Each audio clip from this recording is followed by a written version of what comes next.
আসসালামু আলাইকুম। আজ কথা বলবো রিফিউজি কারা কারা অ্যাসাইলাম স্ট্যাটাস পায়।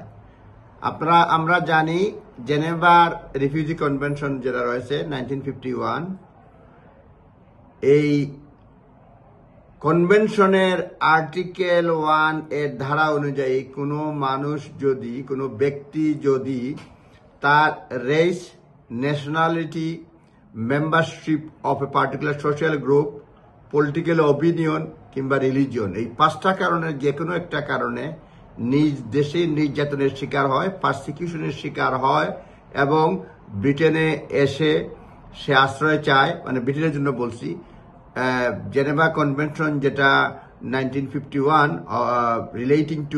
Convention relating to the status of refugee, এটা যে বলে জেনেভা কনভেনশন বা রিফিউজি কনভেনশন যেটা বলে, সেটার আর্টিকেল 1 এর অনুযায়ী রিফিউজিটা হচ্ছে যে ব্যক্তি তার race, religion, nationality, member of particular social group, সেখানে অনেক সময় সেক্সুয়াল ওরিয়েন্টেশনটাও ধরা হয়, অর্থাৎ সে গে কিনা বা বিভিন্ন ধরনের গ্রুপ রয়েছে সেই সব ক্ষেত্রে, এইসব কারণে, এবং মোট 5টা কারণ আমি আবার বলছি।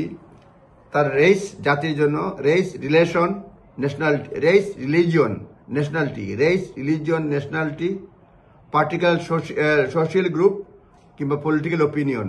এর মধ্যে পার্টিকুলার সোশ্যাল গ্রুপের মধ্যে সেক্সুয়াল ওরিয়েন্টেশন ধরা হয়, আরো বিভিন্ন ধরনের গ্রুপ থাকতে পারে।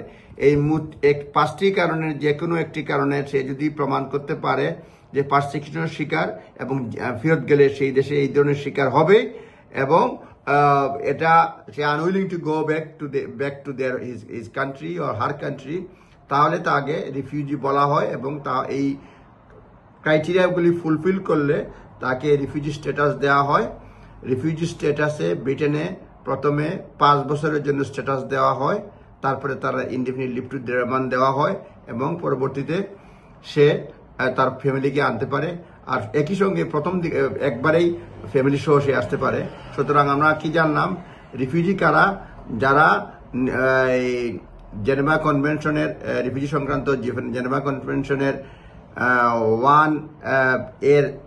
1 এ ধারা অনুযায়ী, আর্টিকেল 1 এ ধারা অনুযায়ী তার race, religion, nationality, membership of particular social group, যেমন সেক্সুয়াল ওরিয়েন্টেশনস বা সে গে বা এই ধরনের আরো বিভিন্ন ধরনের সেক্সুয়াল ওরিয়েন্টেশন আছে, কিংবা পলিটিক্যাল ওপিনিয়নের কারণে যদি নিজ দেশে নির্যাতনের শিকার হয় এবং এই ভয়ের কারণে সে যেতে না চায়, তাহলে তাকে রিফিউজি স্ট্যাটাস দেওয়া হয় এবং রিফিউজি স্ট্যাটাস দিলে পুরো পরিবার সহ থাকতে পারে।